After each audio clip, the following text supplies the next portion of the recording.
राम राम, जय हिंद। स्वागत है एक बार फिर से आपका हिंद डिफेंस एकेडमी पे। तो कुछ लोग ये डिमांड कर रहे थे कि भैया आपकी जो वीडियोस होती हैं वर्कआउट की, क्योंकि आप बोर्ड पे समझा के चले जाते हो वर्कआउट कहाँ से फॉलो करें, तो आपको इस चैनल पे कम से कम 60 से 70 वर्कआउट की वीडियोस मिल जाएंगी। इसलिए हम वर्कआउट की वीडियो नहीं बनाते क्योंकि हम एक चीज को रिपीट नहीं करना चाहते हैं। ठीक है, तो आप जाओ चैनल पे, 70 से 80 वीडियोस इस चैनल पे, हिंद फिटनेस पे भी 30 से 40 वीडियोस मिल जाएंगी, प्रॉपर वर्कआउट की सारी एक्सरसाइज सब कुछ। ठीक है, अब यहाँ पे हम बात कर रहे हैं, अपना रेलवे ग्रुप डी चल रहा था, हमने कहा था आपको 10 वीडियोस में सारी चीजें डिस्कस करेंगे। उससे पहले पर्सनल ट्रेनिंग की डिटेल लिखी है। 500 रुपए इस नंबर पे फोन पे या गूगल पे करने के बाद आपको व्हाट्सएप इस नंबर पे 700-756-3032 इस नंबर पे पेमेंट का स्क्रीनशॉट व्हाट्सएप करना है और ये डिटेल्स अपनी देनी है, नाम, पता, उम्र, इंजरी है अगर कोई तो वो, और कितना अभी तक दौड़ रहे हो वो, और पूरी रेस निकलवाने की जिम्मेदारी अपनी होती है। क्योंकि रेलवे ग्रुप डी कोई एक ऐसी रेस नहीं है जो जिसके लिए आपको एकेडमी में 5-10 हजार रुपए खर्च करने पड़े।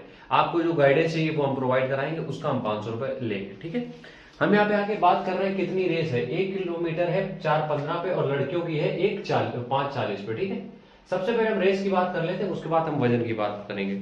एक चीज का ध्यान रखो, ये जो टाइमिंग आप देख रहे हो ये बहुत टाइमिंग है। ठीक है, आपको अगर अभी देखने में ऐसे लग रहा होगा तुम लोगों को कि टाइमिंग, तो आप बोलते हैं तो इज्जत देने का मन नहीं होता। ठीक है, तो तुम में अभी रहो। तो 4:15 की टाइमिंग है अभी, ठीक है, तुम लोगों के पास, और 5:40 की है अभी लड़कियों के पास। तो ये टाइमिंग तुम लोग समझ के चलो। अगर तुमने 1 महीने 45 दिन प्रॉपर तैयारी कर ली, ये टाइमिंग कुछ भी नहीं है। अब हम बताते हैं क्यों। आपको YouTube पे बहुत सारे वीडियोस मिल जाएंगे जो तैयारी दिखा रहे हैं, लेकिन वो सिर्फ खुद दौड़ के दिखा रहे हैं। उनको ये नहीं समझ में आ रहा है कि सामने वाला हमारे तरीके नहीं है। अगर हमने अभी लगभग 1 साल पहले 35 किलोमीटर की मैराथन मारी थी, ठीक है, अब इसका मतलब ये नहीं है कि हम सबको वो समझ लेंगे कि सब वो करेंगे। ठीक है, तो इसलिए हमें हर एक को देख के चलना पड़ता है। इसलिए हम एक जनरल चीजें तुम लोगों को बता रहे हैं। 4:15 का आपके पास टाइमिंग है। ठीक है, 4:15, लड़कियां भी इसी में समझ लेना अपना 5:40 का। ठीक है, अब देखो हमें करना क्या है, सिंपल सी बात है। जब इतनी रेस है तो एक लड़के ने हमसे बताया था कि भैया आप 250 मीटर के हिसाब से बताना, तो हम उसी के हिसाब से बता रहे हैं, आप एडजस्ट कर लेना। जैसे कि 250 मीटर के आपको 4 चक्कर मारने हैं। ठीक है, किसी ने हमसे पूछा था ये, इसलिए बता रहे हैं, बाकी आपके जो जिस तरीके का ग्राउंड में उस हिसाब से एडजस्ट कर लेना। जब 250 मीटर का ग्राउंड है, आपको 4 चक्कर मारने, तो सबसे पहली चीज हमने हमेशा समझाई है, चाहे वो 1 किलोमीटर हो चाहे वो 16 मीटर हो, जो हमारा पहला चक्कर होता है, उसकी टाइमिंग हम थोड़ी सी कम रखते हैं, थोड़ी सी कम। ये नहीं कि बिल्कुल पैदल चलने चलो, क्योंकि होता क्या है कि पहले ही चक्कर में एनर्जी इतनी हम लोग इन्वेस्ट कर देते हैं, क्योंकि हमें आगे वो भी बोरी लेके भी दौड़ना है, उसके बारे में भी बात करेंगे। तो पहला चक्कर हम यहाँ पे टाइम किस लिए लिखते हैं, क्योंकि सब अलग अलग है। तो हम यहाँ पे एक जनरल चीज बता रहे हैं कि पहले चक्कर की आपकी टाइमिंग कम रहेगी सारे चारों चक्कर से मिलके। ठीक है, अब दूसरे चक्कर में आपको क्या करना है, देखो यार एक चीज ध्यान रखना, पहले चक्कर में धीरे करने का मतलब ये नहीं है कि बिल्कुल पैदल चलो, स्पीड मेंटेन करो। तेज चलने का मतलब ये है कि बहुत सुपर फास्ट ना हो जाओ। ठीक है, दूसरे चक्कर में आप स्पीड को एक्सट्रीम बढ़ाओगे। एक्सट्रीम का मतलब यह है कि फुल स्पीड, इसको क्या करोगे, फुल स्पीड करोगे। क्योंकि यहाँ पे आप एनर्जी थोड़ी सी बचा ले जाओगे, तो आपको अंदर एक बॉडी वार्म अप भी हो जाती है और फिर आप फुल स्पीड में दौड़ सकते हो। तो दूसरे चक्कर में आपको फुल स्पीड का इस्तेमाल करना है। ये लड़कों के साथ भी है, लड़कियों के साथ भी। आप ग्राउंड में ट्राई करके देख लेना। हम कभी टाइमिंग यहाँ पे नहीं बताते कि 1 चक्कर में इतना, एक दूसरे चक्कर में इतना, और हम क्यों टाइमिंग नहीं बताते इसके बारे में हम ऑलरेडी बता चुके हैं। ठीक है, तो पहला चक्कर आपने कम मारा, उसके बाद फुल स्पीड में। जो तीसरे चक्कर में आप आए तो आपने ये जो स्पीड है इसी को मेंटेन रखा, लेकिन जब आप तीसरा चक्कर खत्म कर रहे होगे, 50 मीटर बचेंगे, तब आप स्लो कर दोगे।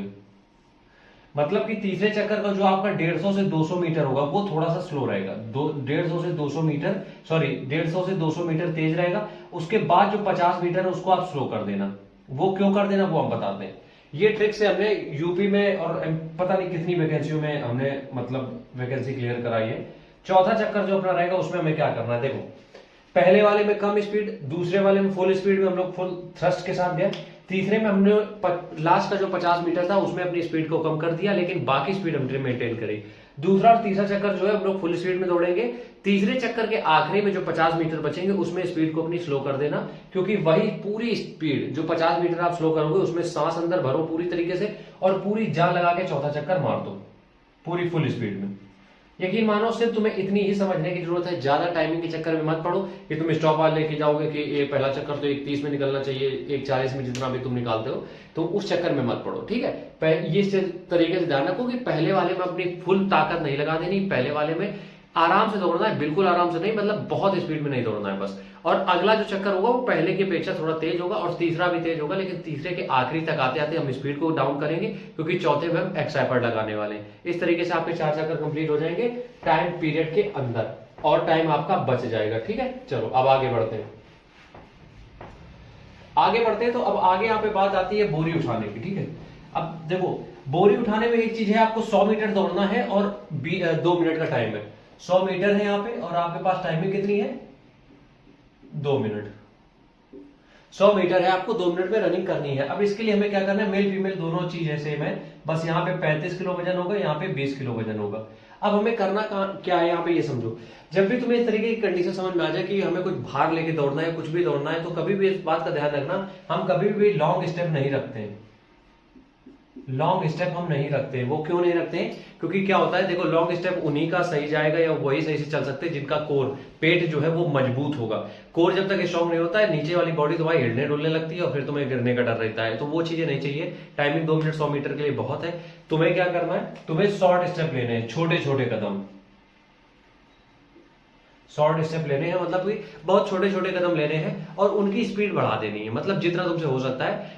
दूसरी चीज यही समझने वाली है बस कि इसमें बहुत ज्यादा फोकस नहीं करना है। तुम्हारे कंधे पे भार है, बोरी है जो बालू की, उसको लेना है और उसके बाद जब भी आप दौड़ रहे हो, कदम को बहुत स्पीड में नहीं बढ़ाने, मतलब कि एक कदम यहाँ एक कदम यहाँ, इतने लंबे लंबे कदम नहीं लेने। छोटे छोटे स्टेप आप लेते चले जाओगे, कब हो जाएगा कंप्लीट पता भी नहीं चलेगा।